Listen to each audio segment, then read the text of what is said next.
How to Raise Kids Who Aren't Assholes, published in 2021 by Melinda, Wenner, Moyer, attempts to answer one of the greatest parenting challenges of our day, namely, how to raise kids who aren't assholes. It is a scientific review that draws upon a wealth of existing scientific research and other published literature in an attempt to unlock the secret of raising happy, healthy kids who don't annoy the hell out of everyone they meet. The book is about 300 pages long and references hundreds of citations, mostly research articles and other published books, giving you the option to go straight to the source to confirm the author's interpretation or seek additional information. There's also a smattering of anecdotes from the author's own experience as a mother of two, but by and large, the emphasis here is on the science and the research. The tone is fairly objective overall and compels the reader to select whatever techniques or ideas will work best for their own unique household situation, rather than taking an authoritarian style.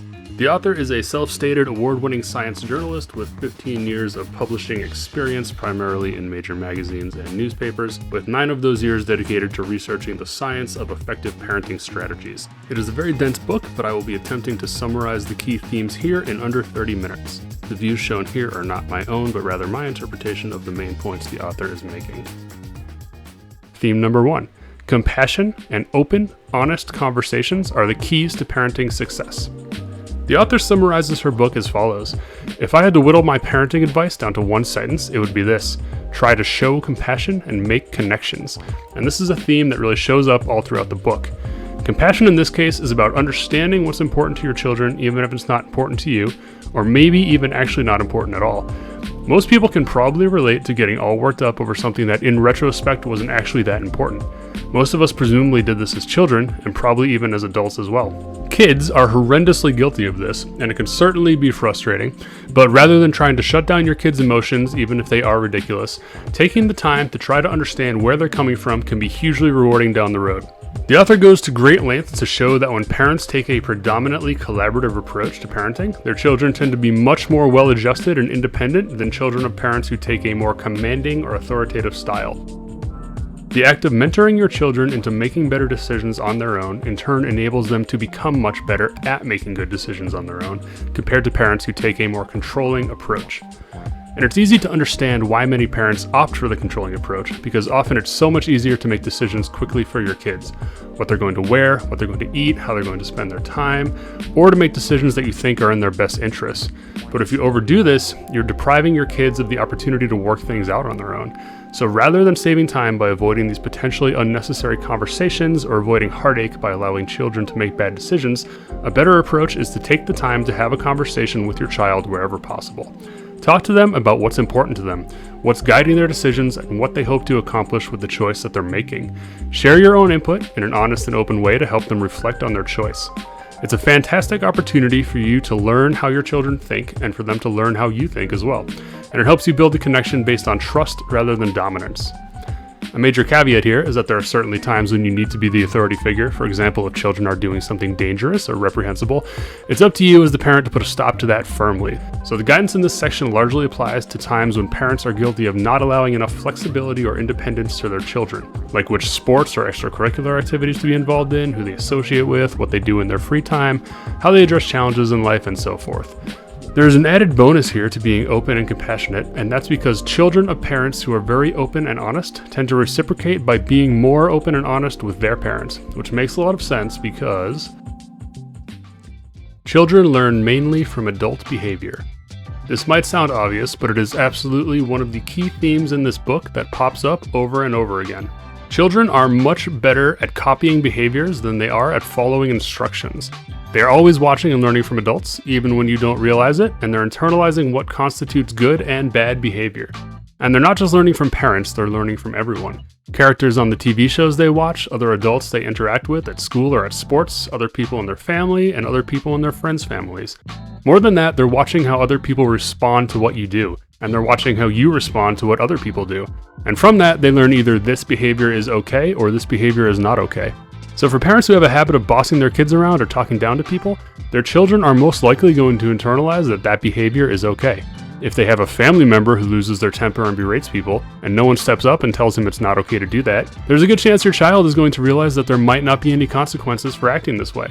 And this applies to people outside of their direct circles as well, especially TV characters or celebrities they might see on a daily basis, which of course includes professional athletes. If the people or TV characters that kids look up to exhibit bad behavior, there's a good chance that those kids are going to learn that it's okay to act that way unless you talk to them about it. But in this case in particular, talking only works if you yourself don't also embody those negative behaviors that you're trying to prevent. When children are told how to act but don't see you demonstrating that same behavior, they're very likely to imitate the behavior they saw, not the ones they were told to follow. Show compassion, openness, and honesty, and that's what kids will learn to follow. To put it bluntly, if you yourself are an asshole, there's a very good chance your kids will be assholes too, unless you take some time to adjust your own behavior. Theme 3. Children take a long time to learn things. Probably a lot longer than you think. Never underestimate how little context your child has for the world in general. Don't expect them to make the same reasonable decisions that you would make. Children have no contextual basis for understanding why they should be doing things like keeping their room clean or not making a mess with their food, other than the fact that you told them so and they get yelled at if they don't do it. They don't mind having a messy room, they aren't bothered getting their food everywhere, and they don't understand the negative implications these actions can have in the future, such as not being able to find the things you want in your messy room, the mess attracting insects, mold, or other gross situations, or even the fact that someone will have to spend even more time cleaning it up in the future because they were messy. There's a good chance they don't understand or simply don't consider the fact that you also don't want to spend more time cleaning up in the future either. They also have a very limited basis for seeing the potential consequences of their actions.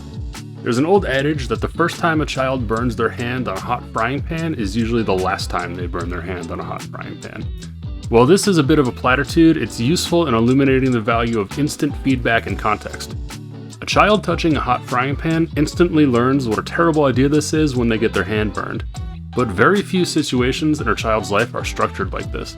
Most feedback doesn't occur until later in the future, and children are not very good at projecting long-term consequences of their actions.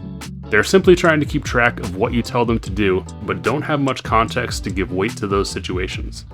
You have certainly told your kids not to run into the street because they might get hit by a car, but it's very unlikely that they have seen from experience what actually happens when a child gets hit by a car. Or at least I hope they haven't, because that would be terrible, and I'm certainly not suggesting you show them what would happen. All they understand is that when they run into the street, they get yelled at. Simple examples like cleaning their room, eating their food neatly, and not running into the street are typically issues of rote memorization of rules without broader context, rather than a truly internalized understanding of why they should be doing something based on their own lived experiences and consequences, as was the case with getting burned by the frying pan. Now, these are relatively simple examples, but consider that this is the case for almost every single rule you give your children. Without context, this can be a lot for them to simply memorize and recall. Not understanding the context behind a situation often comes across as bad behavior, when in fact it's very likely the child just doesn't understand what's expected of them or doesn't have the life experience to make a proper judgment on what is important or appropriate. The lessons here are to understand that you will need to be patient. Simply yelling louder at your children may produce a desired result in the short term, but to help them start making better decisions on their own more quickly, be prepared to spend some time explaining at length why the rules exist and what the true consequences of not following them might be, other than simply getting in trouble.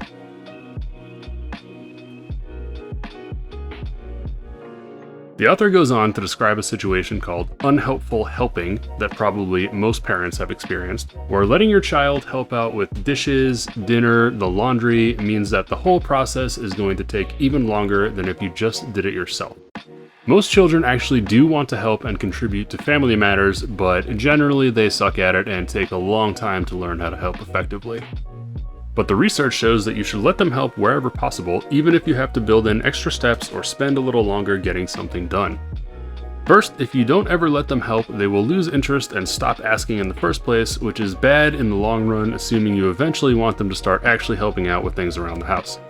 But if they continue to be intrinsically motivated, they will remain much more willing and eager to pick up chores around the house once they are old enough. The second is that the sooner they start learning, the sooner they can actually start contributing for real, saving you some time to do other things. And lastly, it is a proven and reliable way to help kids build a sense of empowerment and confidence that they can learn new tasks and contribute in a meaningful way, while telling them that they're not capable yet can do exactly the opposite. Find a simple token task they can perform to at least feel like they're helping, even if the actual process takes longer because of it. Just don't expect anything to get resolved in a single conversation, because the learning process is slow and very dependent on experience. Rest assured that you are making progress, even if it doesn't feel like it will become evident eventually. And this idea is something to keep in mind as you progress on your own parenting journey as well. Even if you implement every strategy from this book or video successfully, which of course you won't because no one is perfect, it's almost guaranteed that your children will take even longer to adjust their behavior than you will. Theme number 4, empathy must be learned and taught. Empathy, in this case, relates to how children act and feel towards others. The author leads off by saying, kids have an astounding ability to put themselves at the center of every situation. It's not their fault or your fault, that's just the way they are. On the value of empathy, the author notes that kindness and generosity are correlated with success as an adult and with better health and longer life. Research shows that encouraging kids to be kind and generous with their classmates makes them more popular with their peers at school, leading to a positive feedback loop where they in turn do better at school and experience more long-term success in academics. So how can you help them develop empathy? First, have frequent conversations about how other people are feeling. Describe how characters in books or on TV are feeling. Ask your child to do the same. This helps them learn to see from other people's perspectives. Second, talking openly about your own feelings helps kids learn to recognize emotions in others. So if you are feeling sad or grumpy, talking openly about your feelings will help your children recognize and respond to those emotions in the future. Third, ask children to try explaining how they or others might feel in hypothetical situations. For example, how do you think Madeline would feel if she lost her favorite toy? How would you feel if you lost your favorite toy? This helps them get in the habit of thinking about how others might respond to their behavior in the future. Fourth, describing how someone else might feel in response to your child's actions is much more meaningful than generalizations or platitudes. For example, saying, hitting someone else hurts them and makes them feel sad and scared is vastly more effective than saying, hitting is a very mean and bad thing to do. Kids care how something will make others feel, and you can use that as a motivating factor in their behavior. Lastly, be responsive to your child's emotions. In yet another example of children copying parents, research shows that how parents respond to their children's distress is a major factor in developing children's own emotional intelligence. Children with parents who are responsive to their emotions in turn become better at managing their own emotions and at responding positively to other people's emotions. An important distinction here is that you can acknowledge an emotion without condoning the response to it. It's very good to acknowledge that your child is feeling angry or frustrated, but don't allow them to throw toys and break things because of it. And in terms of what you can do when your child is screaming and throwing toys. Theme 5, responding to bad behavior.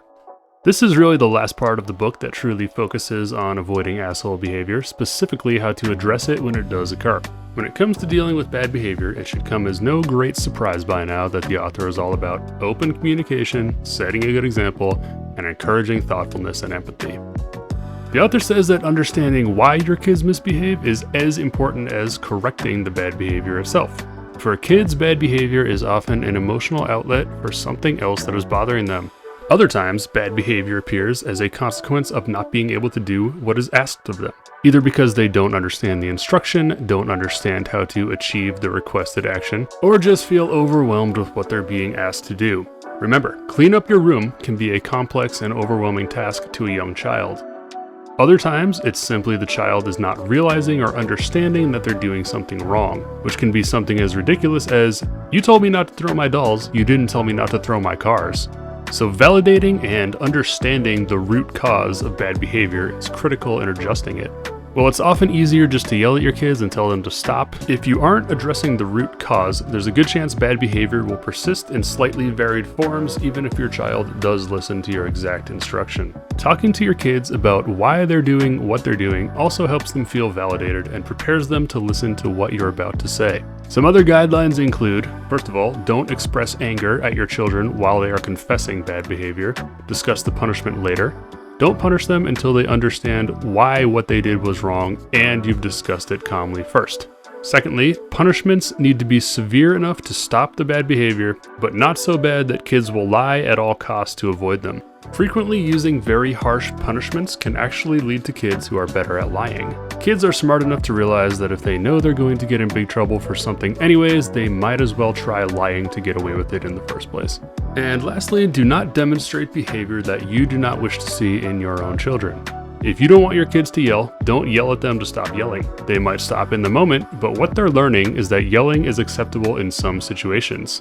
Along those lines, if your child rips a toy out of another kid's hands, try to avoid simply ripping the toy right back, thereby demonstrating the exact behavior that you would like to avoid. When it comes to conflicts between children, the author suggests mediate, don't arbitrate. Arbitration means deciding what the outcome will be between two opposing parties, while mediation means helping two opposing parties reach their own resolution. Kids generally aren't great at solving their own disputes because generally that leads to the strongest, either the physically strongest or the strongest willed, getting whatever they want. The author's advice here is to try to help kids work out issues on their own rather than simply deciding what the outcome will be. If you, as a parent or adult, step in to decide what the outcome will be, you are simply reinforcing the concept that the biggest, strongest person gets to decide what everyone else is going to do. Allowing children to work towards their own outcome gives them a chance to practice conflict resolution under guidance and supervision. Like any other skill, the more they practice it, the better they will get at it. So step in, but don't step in and totally take over the show. Theme number 6: success, achievement, effort, and motivation. The author leads off by saying that privileged individuals almost always do better in nearly all measures of success. The word privileged can be a hot-button issue, but it's used in a very traditional and non-political way here, simply meaning wealthier, more successful parents, a more stable home life, more access to opportunities and support, and healthy of body and mind.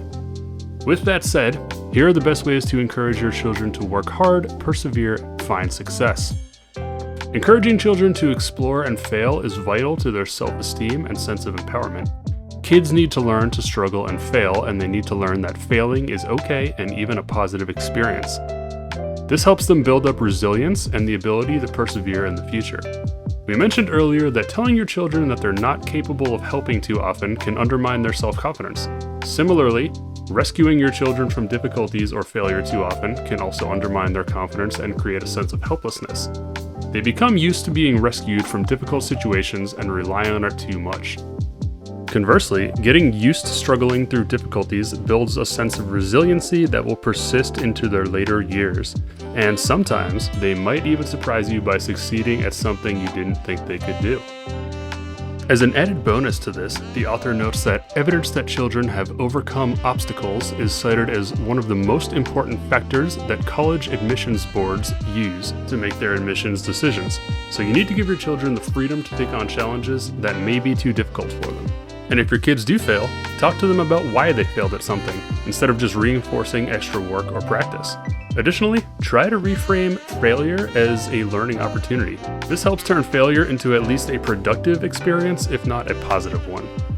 Remember, your children learned their very first skills in life, crawling, walking, talking, riding a bike, by failing until they got it right, persisting through difficulties and frustrations. You've already seen that this process works. Don't change the formula just because they've gotten a bit older. The author also strongly recommends that you help your kids find a calling, which she defines as a fun thing that is also a hard thing. Try to have your kids doing something like this as much as possible. New sport, new instrument, new hobby, or a new talent, it is okay for them to move around and keep trying new things until they find something they enjoy enough to stick with. The experience of pushing through difficulty, improving, and eventually succeeding sets them up for even more success later. It's a reinforcing cycle the author calls a success spiral. And lastly, praise children's efforts, not their results. Children who are praised for hard work rather than good outcomes are more likely to select more difficult challenges and a wider variety of challenges in the future. That's because they're seeking to obtain more of the same reinforcement that they've already received, which is, you've worked so hard and learned so much, instead of, you're so good at this. Children want praise, so if they're used to hearing, you're so good at this, they tend to choose easier, safer tasks where they know they'll be praised for doing well. However, If they normally receive praise for their effort and how much new stuff they learned, they'll be a lot more inclined to seek out challenges that will give them the opportunity to learn, and put more effort into those tasks regardless of the expected outcome. This also applies to praising attributes like intelligence or cleverness. Especially in children, characteristics like smart and clever are often seen as immutable and unchangeable, whereas hard work can more easily be seen as a choice or a process. Children who believe their parents care more about their achievements than their personality and characteristics tend to have lower self-esteem and more behavioral issues. But that's also not to say you shouldn't praise children for their accomplishments or traits, because that can be positive too. It just shouldn't be the only thing you praise or what you praise most of the time. And returning to point 2 earlier, behaviors communicate feelings as much as words do, so make sure your actions match your words as well. If you only choose to reward your children with a special treat when they've done something well, but not when they've worked very hard and failed anyways, most kids are going to eventually realize that you're actually only happy with them when they succeed at something. And on the topic of rewards in general, the author suggests that rewards can be useful in some situations and detrimental in others, just like every other parenting tool. Rewarding the wrong behavior can backfire. Here are the things the author suggests you avoid rewarding. First, activities that could or should be intrinsically rewarding on their own, like creating artwork, playing a sport, or practicing an instrument. Children are particularly at risk of losing their own natural interest in these things when a reward is offered. Rather than trying to keep a child interested in something through constant rewards, it's better to let them seek out their own passions that they want to do willingly on their own. The second thing to avoid rewarding is non-negotiable routine tasks and responsibilities that you feel should be expected of them on a routine basis, such as doing all of their homework, brushing their teeth, or cleaning their room. Situations in which the author says rewards should be used include, first, to motivate children to do unpleasant tasks or things they particularly hate. This can help get them used to doing that particularly unpleasant thing that they hate, and also work towards normalizing it, while helping them build strong habits and work ethic. However, do note that these rewards can and should be phased out over time if possible.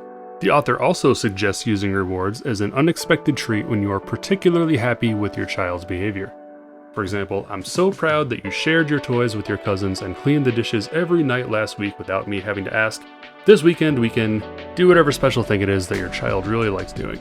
And as a closing note to this section on achievement, please don't act smug or superior about your children's accomplishments. That just makes you sound like an asshole. And when you act like an asshole, you're teaching your children to act like assholes too. Point number 7, screen time. Probably not as bad as you think.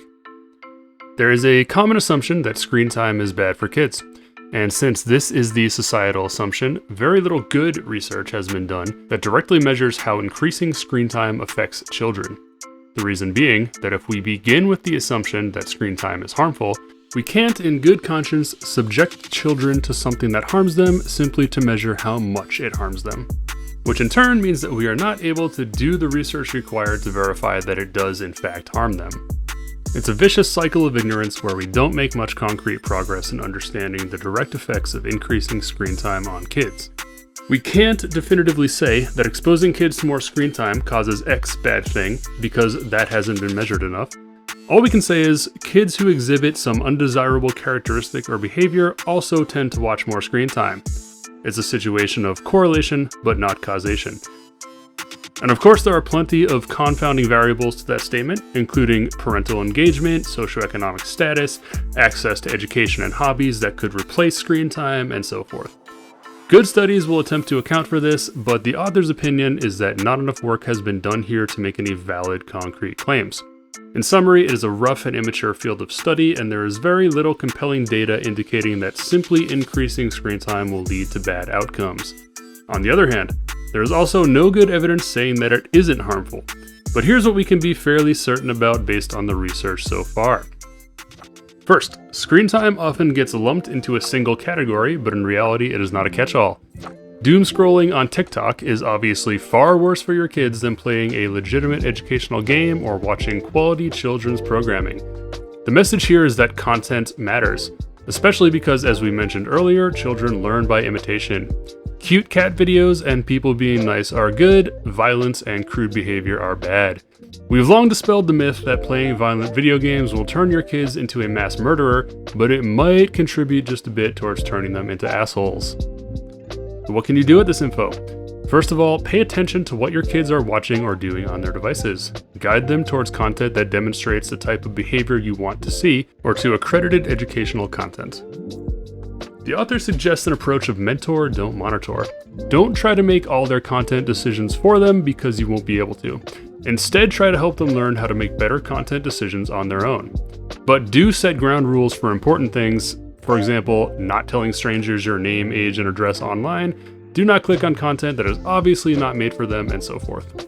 Kids of mentoring, as opposed to controlling parents, are 2 to 3 times better at making good decisions online and avoiding problematic situations, including harassment, bullying, scams, impersonation, disturbing content, and so forth, compared to kids of control-type parents.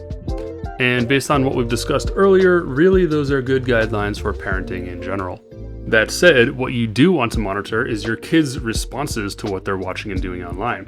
For example, many kids report that social media helps them feel more in touch, connected to their friends, and happier overall.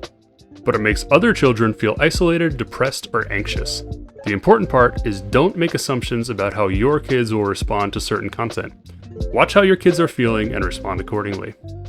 Third, don't feel overly guilty about letting them use screens reasonably, as they are a valuable tool and can have advantages as long as you're paying attention to what they're doing. And fourth, don't blindly trust content filters because they aren't perfect, and bad actors are constantly looking for ways to bypass those filters with inappropriate content. You still hold responsibility for paying attention to what your kids are watching. Some of the author's other ground rules for screens and media include, first of all, ask your kids before you share them all over your social media. Research shows that twice as many children respond that they don't want to be shared on a parent's page when asked, but most parents don't bother asking. And again, this is not modeling good behavior for children to learn from. If you get annoyed that your kids spend way too much time staring at their phones, there's a very good chance they learn that behavior from you. Research indicates that parents spend even more time staring at their phones than children who own phones. If you do think that it's important to set limits on your kids' screen time, you should consider leading by example by setting a limit on your own screen time too. And lastly, if you do have to step away from interacting with your children to check your phone, it's a good idea to tell your children exactly why you're doing this. Need to situations include looking up directions and answering an urgent text, not checking the Instagram notification you just got. Our final theme covers sexuality and sexual education, and as a trigger warning, this section covers difficult topics including abuse and rape. The author suggests that sexual education needs to begin a lot earlier than most people probably think it does, perhaps even as early as 8 years old. Once again staying true to the overall theme of this book, the author suggests that open and honest conversations are extremely effective at reducing bad sexual decisions and reducing the likelihood of a child experiencing sexual harassment or rape, and at enabling kids to accurately report when they've been abused or molested by someone else. Reason being, if they don't really understand what's being done to them, they won't be equipped to tell someone else if they've been abused or molested.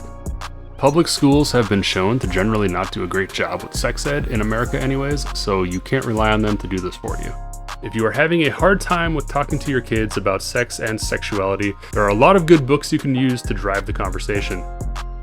Problematic behavior that you should be on the lookout for does vary a bit by gender. Some topics that are specific to young boys include being exposed to content that objectifies or diminishes the autonomy of women, which makes boys more likely to engage in that sort of behavior themselves. Young boys also report feeling societal pressure to have sex, often generating a sense of entitlement and control towards women, and possibly anger when their advances are rejected. And these behaviors are unfortunately frequently rationalized as normal male behavior. By contrast, young girls report feeling societal pressure to be a desirable sexual partner, which means emphasizing physical attractiveness and a willingness to acquiesce or give in to male demands, while at the same time facing the double standard of being shamed for sexual promiscuity.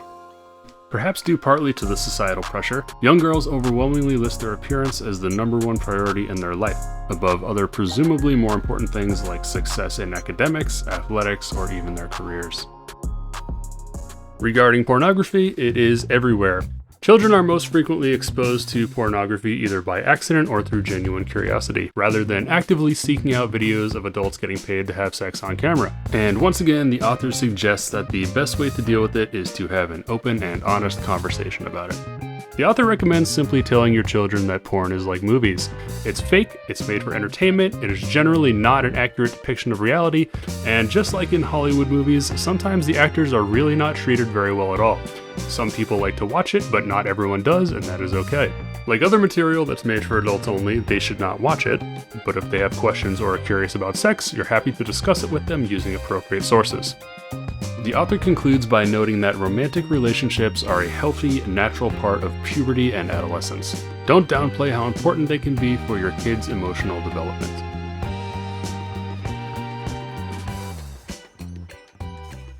So those are the main lessons. I really enjoyed this book. There is a ton more content in it that I couldn't include here. So if you found this video valuable, I strongly recommend you look into buying the book itself. You can get it for between $6 and $20 depending on your preferred format.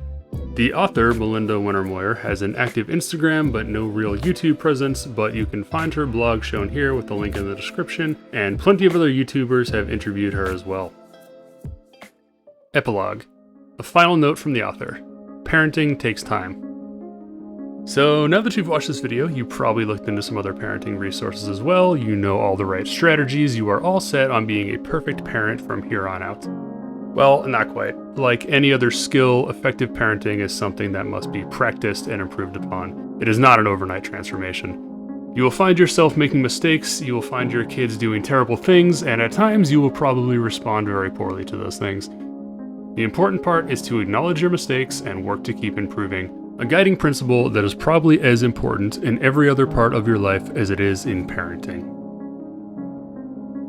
If you enjoyed this video or found it helpful, please do like and subscribe. If you have any questions on this topic or disagree with anything I said or have any requests or suggestions for future videos, please leave a comment and I'll be happy to get back to you. Thank you for watching.